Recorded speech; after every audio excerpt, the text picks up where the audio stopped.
BJP ছেড়ে তৃণমূল কংগ্রেসে যোগ দিলেন বিজেপির কোচবিহার জেলা সম্পাদক জয়দীপ ঘোষ। কোচবিহার জেলা তৃণমূল কংগ্রেস পার্টি অফিসে এদিন তার হাতে দলীয় পতাকা তুলে দেন তৃণমূল কংগ্রেসের জেলা সভাপতি অভিজিৎ দে ভৌমিক ও উত্তরবঙ্গ উন্নয়ন মন্ত্রী উদয়ন গুহ। জয়দীপ ঘোষকে দুদিন আগেও দেখা গিয়েছিল বিজেপির রাজ্য সভাপতির সঙ্গে দলীয় কর্মসূচিতে। দুদিন ঘুরতে না ঘুরতেই তৃণমূল কংগ্রেসে যোগ দিলেন তিনি। দিনহাটার এই বিজেপি নেতাকে কেন্দ্রীয় বাহিনীর নিরাপত্তাও দেওয়া হয়েছিল। এদিন তৃণমূল কংগ্রেসে যোগ দিয়ে জয়দীপ ঘোষ জানান তিনি কেন্দ্রীয় নিরাপত্তা ফিরিয়ে দেবেন। উদয়ন গুহ যেভাবে নির্দেশ দেবেন সেভাবেই আগামী দিনের সাংগঠনিক কাজ করবেন বলে জানিয়েছেন তিনি। উত্তরবঙ্গ উন্নয়ন মন্ত্রী উদয়ন গুহ বলেন, বিজেপিতে থাকলেও মন থেকে তিনি ওই দলের সঙ্গে ছিলেন না। তৃণমূল কংগ্রেসের সাংগঠনিক কাজে জয়দীপ ঘোষকে কাজে লাগানো হবে। জানা গেছে দিনহাটা শহর কমিটির সহসভাপতির পদে দায়িত্ব দেওয়া হবে তাকে। বিজেপির দিনহাটার অন্যতম মুখ ছিলেন এই নেতা। জেলা তৃণমূল কংগ্রেস সভাপতি অভিজিৎ দে ভৌমিক জানিয়েছেন, দিনহাটায় ফিরে দলের নেতৃত্ব ও কর্মীদের সঙ্গে কথা বলে আগামীকাল থেকেই সাংগঠনিক কাজ শুরু করবেন জয়দীপ ঘোষ। রাজনৈতিক মহল মনে করছে বিজেপি নেতার এই দল ত্যাগে গেরুয়া শিবিরকে ধাক্কা খেতে হবে লোকসভা নির্বাচনে। মন্ত্রীর একেবারে বিশ্বস্ত সহযোগী ছিলেন, তারপরে কি এমন হলো বিজেপি চলে গেলেন আবার ফিরে এলেন? তার উত্তর আপনারা শুনলেন, মন্ত্রী মহোদয় নিজেই তার উত্তর দিলেন। তো আমি আজকে বিশেষ কিছু বলবো না, যা বলবার তিনি বলেছেন, আপনারা সবাই শুনেছেন। আমি দিনহাটা ফিরে গিয়ে কর্মীদের সাথে কথা বলে তারপর আমি আপনাদের প্রশ্নের উত্তর দেব। কেন্দ্রীয় বাহিনীর যে নিরাপত্তা সেটাকে আপনি ছেড়ে দিচ্ছেন? অবশ্যই, সে তো বললেনই, মন্ত্রী মহোদয় তো বললেন। তো উনি যেভাবে বলবেন সেভাবেই।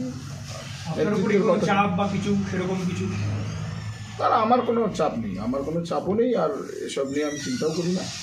আমার সঙ্গে কিছু পরিবারে হয়, পরিবারে বললেন উনি যে পরিবারের মধ্যে কিছু ভুল বোঝাবুঝি থাকে, সেগুলো মিটে গেছে এবং উনি আমাকে সেই বিষয়গুলো, উনির সাথে আমার কথা হয়েছে এবং আমাদের জেলা সভাপতি বন্ধুবর অভিজিৎ দে ভৌমিক তিনিও এই মাঝখানে এই আমাদের যে ভুল বোঝাবুঝি ছিল বা যেসব নিয়ে কথাবার্তা হচ্ছিল সেগুলোকে মেটাবার ক্ষেত্রে বিশেষ ভূমিকা পালন করেছেন এবং তাদের নির্দেশে এবং তাদের কথায় আমি দলের সাথে যুক্ত হলাম। আগামী দিন তাদের নির্দেশে আমি কাজ করব। আপনার যারা অনুগামী রয়েছে দিনহাটায়, তারাও কি একে একে যোগদান করবে? নিশ্চয়ই করবে এবং আগামী দিন সেটা তো কাজের মাধ্যমে সেটা দেখা যাবে এবং সেটা তাদের সাথেও কথা হয়েছে। তারা সবাই যখন দল যেভাবে বলবে আমি সেভাবে। বিজেপি নেতৃত্বের সাথে কোনো সমস্যা হয়েছে যার ফলে সিদ্ধান্ত? না, এই মুহূর্তে কোনো সমস্যা নেই, কিন্তু নিজের ঘরে ফিরতে পেরেছি, নিজের পুরানো ঘর। আমি দীর্ঘদিন আমার অভিভাবক উদয়ন গুহর সঙ্গে আমি কাজ করেছি, রাজনীতি করেছি। তো সেখানে আমি তার সান্নিধ্যে আসতে পেরেছি, আবার কাজ করবার সুযোগ তিনি আমাকে দিয়েছেন। আমি নিজেকে ধন্য মনে করছি। আবার একসাথে কাজ করবেন? অবশ্যই। দিন কয়েক আগেও তো আপনি খড়গহস্ত বা বিষোদ্গার করছিলেন, হঠাৎ কি এমন হলো? এসব কথার উত্তর আমি দিনহাটায় বসেই দেব। আর তিনি বলেছেন যা যা বলবার তিনি বলেছেন। আজকে আর বিশেষ কোনো কথা বলবো না, সেগুলো পরিস্থিতি অনুযায়ী সময় সময় বলব। ঠিক আছে। তো আজকে এই জয়েনিং এটা সম্পর্কে আপনার একটু বক্তব্য বলছেন। বললাম তো যে এটা নাথিং নিউ এবং এটা খুব একটা সারপ্রাইজিংও নয় আমাদের কাছে, বিশেষ করে আমার এবং ভিপির কাছে এটা খুব একটা সারপ্রাইজিং ব্যাপার নয়। কারণ আমরা চাইছিলাম জয় ঘুরে আসুক এবং জয়ও যে ওখানে ভালো নেই মানে মানসিকভাবে। জয় তো নিশ্চয়ই পয়সা রোজগার করতে ওখানে যায়নি। জয় মানসিক শান্তি যদি না থাকে তাহলে সেখানে গিয়ে ও বুঝতে পেরেছে এবং ও ঘরে ফিরে আসতে চাইছিল। সব মিলিয়ে আমরা আজকে ব্যাপারটা ম্যাচিওর করে গেল আর কি। ওই দলে তো উনি একটা পদে ছিলেন, এই দলে আসলেন, এই দলে কি নতুন কোনো পদ কিছু? আমি ধরে নিই জয় কোনো পদ পেল না, ধরে নিলাম কথার কথা। তাতে কি জয় আসবার আগে আমাকে বলেছে যে আমাকে এই পদ দিতে হবে? কি হিপিকে বলেছে কিনা আমি তো জানি না, আমাকে তো অন্তত বলেনি যে এরকম আমাকে এই পদ দিতে হবে। তবে ওর যোগ্যতা অনুযায়ী ও কাজ করবার সুযোগ পাবে, সেটা তো প্রয়োজনে দলই করবে। সেটা লোকসভা নির্বাচনে কতটা প্রভাব পড়বে এই জয়নিং? বললাম তো কিচ্ছু প্রভাব পড়বে না। জয় ঘোষ এসে আমাদের একটা ভোটও পারবে না, কিন্তু জয় ঘোষ ঘরের ছেলে ঘরে ফিরেছে। জয় ঘোষ যেমন করে তৃণমূল করেছে আগে, সেই একইভাবে তৃণমূল কংগ্রেস করবে এবং দল ওকে যে দায়িত্ব দেবে সেই দায়িত্ব পালন করবে বলে আমার বিশ্বাস। এবার কি ক্ষতি হবে না হবে তারা বিচার করবে, যাদের সাথে এতদিন ছিল আবার ওখান থেকে বেরিয়ে এলো, যারা ওকে নিয়ে অনেক সামনে রেখে অনেক স্বপ্ন দেখছিল, তারা এবার বুঝতে পারবে যে কি ক্ষতি হলো, সেটা তারা বিচার করুক। আমাদের কি লাভ হয়েছে আমি সেটা কেন সাংবাদিকদের সামনে বলতে যাবো? বিভিন্ন সময় দেখা গিয়েছে তৃণমূল থেকে অনেকেই বিজেপিতে বিভিন্ন দলে গেছে, প্রত্যেককে কি আহ্বান জানাবেন?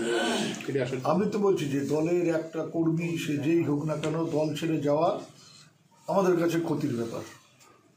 কেউ যেন দল না ছেড়ে যায় সেটা আমরা চাইব। এবং একটা কর্মী যদি দল ছেড়ে যায়, আমি জানি না হিপি কি বলবে, যে দায়িত্বটা আমরা যারা সিনিয়র তাদের। আমার ছেলে যদি আমাকে ছেড়ে বাড়ি ছেড়ে চলে যায় তাহলে বুঝতে হবে যে আমি তার সাথে মানিয়ে নিতে পারিনি, তাই সে বাড়ি ছেড়ে চলে গিয়েছিল। তাকে ফিরিয়ে আনার দায়িত্ব আমার। জয়ের যেটা রাজনৈতিক অ্যাকোমোডেশন দরকার, ও যেহেতু ওখানে ডিস্ট্রিক্ট সেক্রেটারি হিসেবে কাজ করছিল, এখানেও কাজ করার জন্য একটা ডেজিগনেশন দরকার। ওর দিদি অলরেডি আমাদের কাউন্সিলর আছে, সে কাজ করছেন। তো জয়কে আমরা শহর তৃণমূল কংগ্রেসের ভাইস প্রেসিডেন্ট হিসেবে দিনহাটাতে নিযুক্ত করবো, আগামীকালও জ্ঞাপন করবো। কোচবিহার থেকে নিজস্ব প্রতিনিধির রিপোর্ট, টাইমস 14 বাংলা। সব মাই চায় মেয়েকে রাজরানীর মতন সাজাতে, সাজিয়ে তুলতে চায় সোনার গয়নায়। ওরিয়েন্ট জুয়েলার্স, সোনা যা সর্বক্ষণের। Senco gold and diamonds Raiganj শোরুমের 17তম বর্ষপূর্তি উপলক্ষে বছরের শেষে সেরা অফার নিয়ে এসেছে Raiganj Senco gold and diamonds, শুধুমাত্র আপনাদের জন্য। প্রতি 10 গ্রাম সোনার গয়নায় সোনার মূল্যের ওপর থাকছে 2170 টাকার ছাড়। হীরের গয়নায় হীরের মূল্যের ওপর 25% পর্যন্ত ছাড়। প্ল্যাটিনাম গয়নার মজুরির ওপর 20% পর্যন্ত ছাড়। রূপোর গয়না, গসিপ এবং গ্রহরত্নের ওপরে বিশেষ ছাড়। পুরনো সোনার বিনিময়ে নতুন সোনা ঘরে আনুন। এছাড়াও প্রতিটি কেনাকাটায় থাকছে সুনিশ্চিত আকর্ষণীয় উপহার। অফারটি 26শে ডিসেম্বর থেকে 5ই জানুয়ারি 2024 পর্যন্ত। সেইনকো গোল্ড অ্যান্ড ডায়মন্ডস, থানা রোড, রায়গঞ্জ, উত্তর দিনাজপুর। মোবাইল নম্বর 8967941588। আপনি কি চাকরি পরীক্ষার্থী? চাকরি পরীক্ষার বই খুঁজছেন? তাহলে আজই চলে আসুন সৌরভ বুক অ্যান্ড ম্যাগাজিন সেন্টারে। এখানে BSc, WBCS, bank, rail, ICDS, nursing, ANM এবং জিএনএম সহ কেন্দ্রীয় ও রাজ্য সরকারের সকল চাকরির পরীক্ষার বই ও ম্যাগাজিন পাওয়া যায়। আমাদের ঠিকানা খড়িমোড়, মোহনবাটি, রায়গঞ্জ। বিস্তারিত জানতে যোগাযোগ করুন 9002904090 অথবা 9434347016।